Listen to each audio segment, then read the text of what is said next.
La fracture entre le gouvernement arménien et une partie de la diaspora historique ne cesse de s'élargir. En France, ils sont désormais plus d'une dizaine de membres de la Fédération révolutionnaire arménienne d'Achtaktsutsun à être frappés d'une interdiction d'entrée sur le sol arménien. Cette mesure administrative qui classe ces militants comme persona non grata illustre la radicalisation du bras de fer politique opposant Nicole Pachinian aux structures traditionnelles de la diaspora. Au cœur de cette tempête judiciaire et politique se trouve Nejdeh Karakavorian, ex-président du bureau central de la jeunesse de la FRA Nord-Serund en France. Depuis près de 3 ans, ce militant se bat contre une décision qu'il a découverte brutalement et par hasard alors qu'il s'apprêtait à rejoindre le SUNIC pour un congrès mondial de la jeunesse de son parti. Si le gouvernement justifie ces sanctions par des impératifs d'ordre public, citant notamment les manifestations houleuses contre le convoi du Premier ministre à Paris en juin 2021, les concernés y voient une purge politique.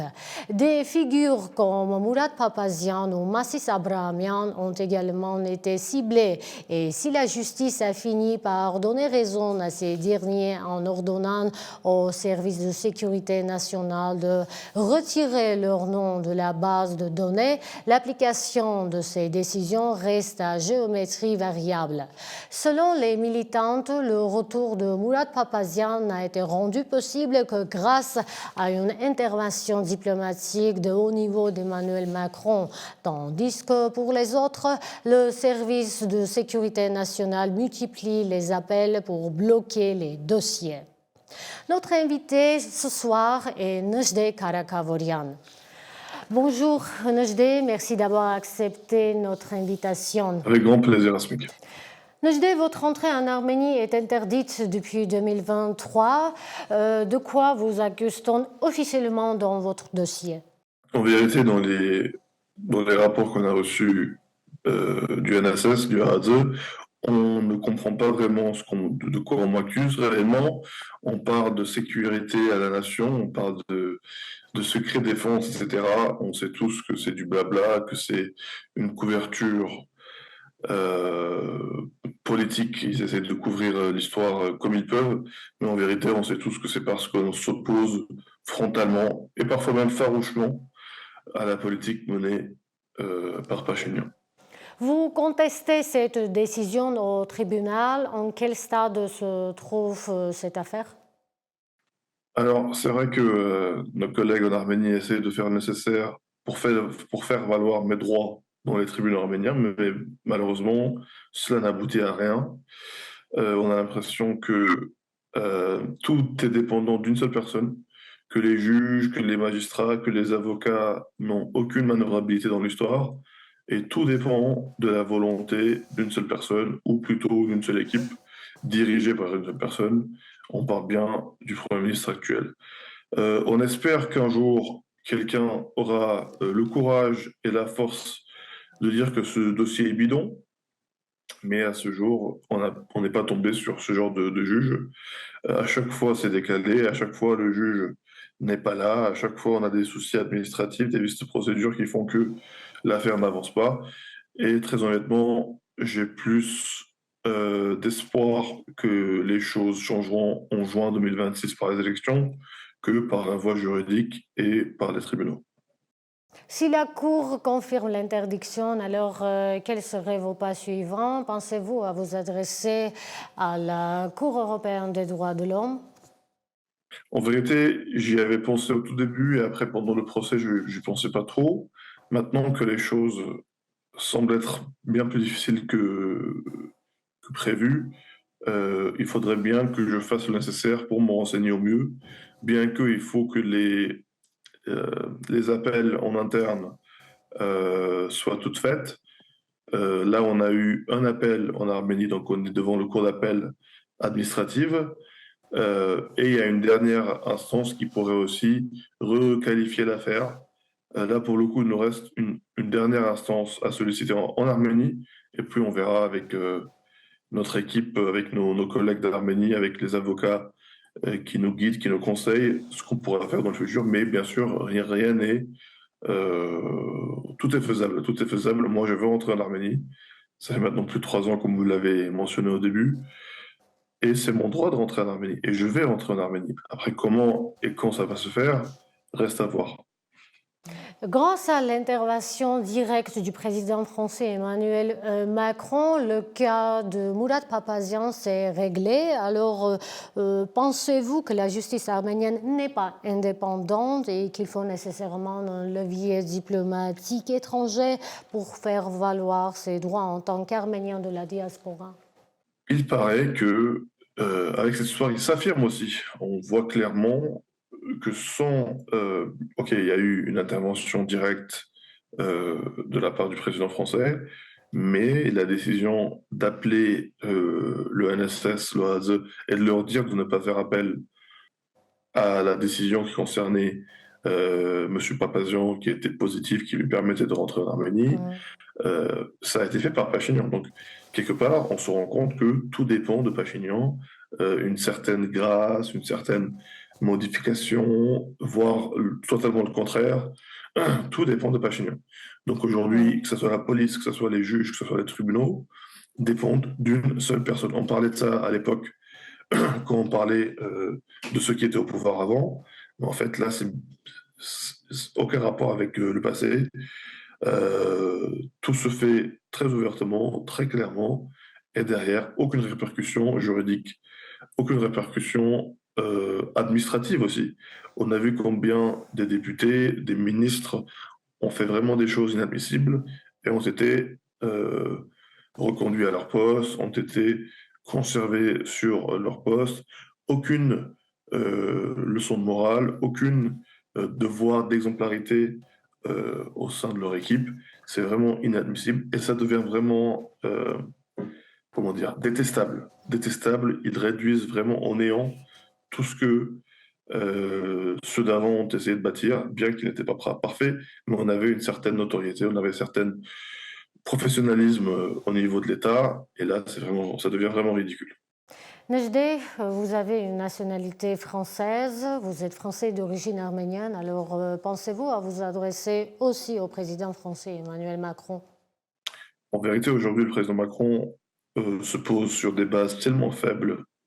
Il n'a ni la majorité au Parlement, il n'a pas de perspective positive pour les élections à venir, et il faut dire que si il ne s'allie pas avec d'autres groupes en faisant de concessions majeures, il ne pourra pas tenir un gouvernement plus de quelques jours, même pas quelques heures. C'est ce qui s'est passé avec le premier gouvernement Le Cornu. Donc franchement, aujourd'hui, il faut bien comprendre que la place et le poids du président Macron, bien qu'il soit président de la République, et ça ne se remet pas en question, mais sur l'ampleur des affaires géopolitiques, a une limitation très claire et sera vraiment pour une certaine durée. D'ici, bien que les élections soient prévues en 2027, en France, l'échéance électorale se prépare dès maintenant. La campagne a déjà commencé en France et on voit très mal le président Macron ne peut pas se faire réélire déjà, mais de l'autre côté, tous ceux qui sont dépendants de son équipe ou ceux qui sont proches de lui ou ceux qui étaient proches de lui, aujourd'hui tournent le dos et demandent sa démission d'une manière explicite ou implicite. Donc franchement, m'adresser au président Macron pour mon cas personnel, je pense pas que je le ferai. Nejdeh, vous portez le nom d'un héros arménien, héros national, Nejdeh, alors votre entrée en Arménie est interdite. Alors, comment vivez-vous cette interdiction sur le plan émotionnel et personnel? C'est très difficile, cher Asmik, surtout que je vois tous mes amis qui y vont, que ce soit pour faire de l'humanitaire, que ce soit pour faire des tournées, des visites personnelles, ou que ce soit pour des mariages, pour d'amis proches, ou que ce soit pour des enterrements aussi, malheureusement. C'est très difficile de ne pas y être en sachant que, au fond, je ne suis pas un ennemi de l'Arménie, au contraire. En France, je suis perçu comme étant une personne qui est prêt à tout pour l'Arménie, voire un peu trop pour l'Arménie, enfin faire trop pour l'Arménie.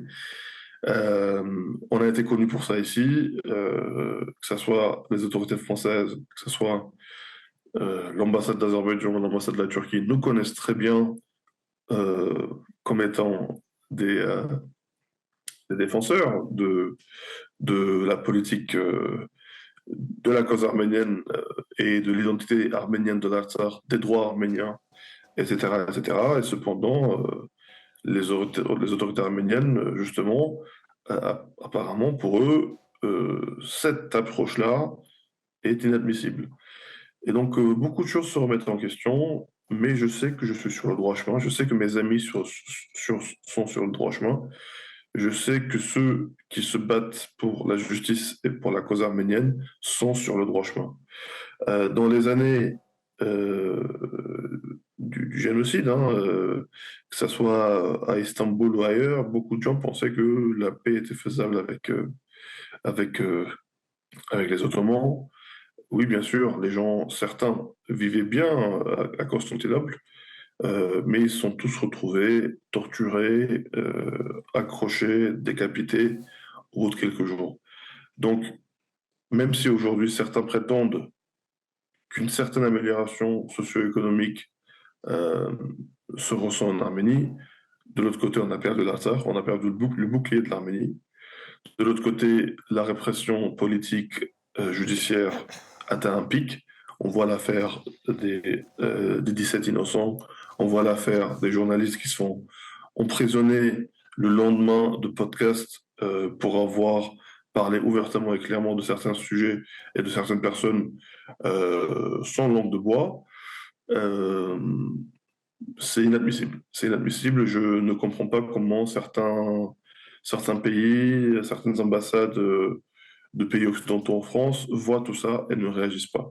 Imaginez quelqu'un se faire emprisonner ou se faire arrêter avec le même dispositif dont ça a été le cas pour Samsonian et Saratelian. Imaginons le même scénario en France, deux journalistes qui parlent mal du président Macron ou du Premier ministre le connu. Le lendemain, des policiers cagoulés avec des armes, etc., une trentaine de policiers d'un coup, en arrêtant les journalistes en question. Ça serait un scandale. C'est un scandale. Exactement. Mais en Arménie, a priori, aujourd'hui, tout, tout ce qui est fait par Nicole Pachinian est accepté, est toléré. J'imagine bien que c'est pour un but bien plus grand. J'imagine bien que c'est pour donner une certaine faveur à Pachinian dans l'équation géopolitique. Y a-t-il actuellement des jeunes qui continuent à battre pour la cause arménienne comme le faisait l'ancienne génération ou ce processus s'est éteint? Je conçois et je vois de quoi vous parlez. Il y a beaucoup de gens qui aujourd'hui euh, sont touchés par la rhétorique de Pachinian qui disent tournons la page, passons à autre chose. Avec les Turcs et les Azéris, on va vivre pas si mal que ça avec le gaz azéri, avec le commerce en Turquie, etc. Ça n'a pas un public énorme, mais certaines personnes y croient, malheureusement. Mais je peux vous dire que une fois que la tendance sera changée, une fois que certaines actions seront faites, que certaines modifications, que certains changements auront lieu, tout le monde retrouvera en lui le patriotisme arménien, l'approche arménienne qu'on a eue depuis des décennies, qui consistait à dire l'arménien est une personne qui se bat pour ses droits, qui est fier de l'être, qui est croyant, qui a un respect envers l'Église, qui respecte la famille traditionnelle et qui considère que tous ceux qui le privent de ses droits sont ses ennemis. On n'a pas peur de dire les choses telles qu'elles sont. On voit aujourd'hui partout comment les mots guerre, sacrifice, etc. reprennent leur sens. Et nous, en étant plein dedans, on essaye d'éradiquer ces mots de nos dictionnaires. Ce n'est pas le bon chemin à suivre. Et croyez-moi que que la diaspora en général, croit au changement au mois de juin par les élections. Nejde, nous parlons de vous, de votre affaire, mais notre audience ne sait pas grand-chose sur vous. Alors, présentez-vous. Quelle connexion avez-vous en Arménie? Quels étaient vos engagements pour l'Artsakh? étant membre de la FRA, on n'a pas tendance à utiliser le mot moi ou à parler de nous, mais je suis né en France, j'ai grandi au Liban, et à mes 18 ans, je suis revenu en France, et c'est là où on s'est rendu compte que les choses se détérioraient drastiquement en Arménie, avec surtout l'arrivée par la rue de Nicole Pachinian au pouvoir en 2018. Et à partir de ces périodes-là, j'ai commencé à me rendre tous les ans en Artsakh pour organiser les camps humanitaires sous le nom de projet Elgir, qui était déjà mis en place par la FR Norseund que j'ai présidé pour les 4 dernières années. L'Orseund, c'est la jeunesse de la FR en France. On a été à plusieurs reprises en Arménie aussi pour faire ce genre de projet humanitaire de grande envergure. Quand il y a eu la coupure du gaz en Artsakh en avril 2021, on a pu récolter beaucoup d'argent, on a pu distribuer 650 bonbons de gaz Oh, dans les villages les plus démunis d'Artsakh. bravo. Voilà, j'ai passé l'un de mes meilleurs nouvel an de l'année 2021 en Artsakh. Alors que déjà, il y avait beaucoup de difficultés concernant la présence russe, etc., ayant de la société française. On a pu réussir beaucoup de projets en Arménie, en Artsakh, et ça me donne beaucoup d'émotions. Euh, on s'est senti assez efficace pour une certaine durée. Et en France, on a pu assurer la cadence en se battant à chaque fois, en étant là à chaque fois que l'ambassade de l'Azerbaïdjan ou que l'ambassade de la Turquie a essayé de faire quelque chose qui allait dans leur sens, qui était la présentation de leur version des choses. Et bien sûr, nous avons clairement fait savoir à tout le monde qu'on est opposé à la ligne directrice de la politique Pachinian. On l'a fait savoir en France, on l'a fait savoir en Arménie, et on le fait savoir à ce jour quand on a l'occasion de le faire. À part tout ça, nous avons aussi essayé de présenter la question de l'Artsakh post-guerre 2020 à la jeunesse des partis politiques françaises. Donc les élites de demain ont été notifiées par nos actions, par nos correspondances, par nos relations et tous les documents qu'on leur a fournis de la situation qui régnait en Artsakh avant 2023 et après 2023, ce qui s'est passé, le nouveau génocide qu'on a pu avoir et comment, malheureusement aujourd'hui, 150 000 personnes Artsakhi se trouvent démunies de leurs droits sur la terre d'Artsakh. Et Donc, pour... voilà, à part ça, j'ai fait du droit. Actuellement, je continue un master en traduction juridique et financier. Voilà. On n'a pas tendance à parler de nous, cher Asmik, mais voilà. Bravo à vous. Et pour conclure, alors, quel plan avez-vous une fois que vous aurez l'opportunité de rentrer en Arménie? Alors, j'espère que les choses vont se résoudre au plus vite. J'avais promis à un très bon ami que je serais impérativement là à son mariage. Je n'ai pas pu y être. Je lui avais promis que quand il aura un enfant, j'y serai. J'ai pas pu y être aussi à cause de cette décision du NSS. Cependant, j'avais promis à beaucoup d'autres amis que je serais là à leur mariage. J'avais promis à beaucoup d'autres amis que je serais là quand ils auront leur premier enfant. Et j'espère que cette fois-ci, je pourrai maintenir ma promesse. Euh, Vous savez, c'est pas facile pour moi. J'allais très souvent en Arménie. C'était pas qu'une semaine le mois d'août où je faisais la tournée autour de l'Opéra Eleven en faisant le tour des cafés. Je rentrais chez moi. Non, j'étais vraiment très souvent en Arménie. On se rencontrait aussi fréquemment aussi là-bas à Spik. Euh, c'est pas facile. C'est pas facile. Ça me manque beaucoup.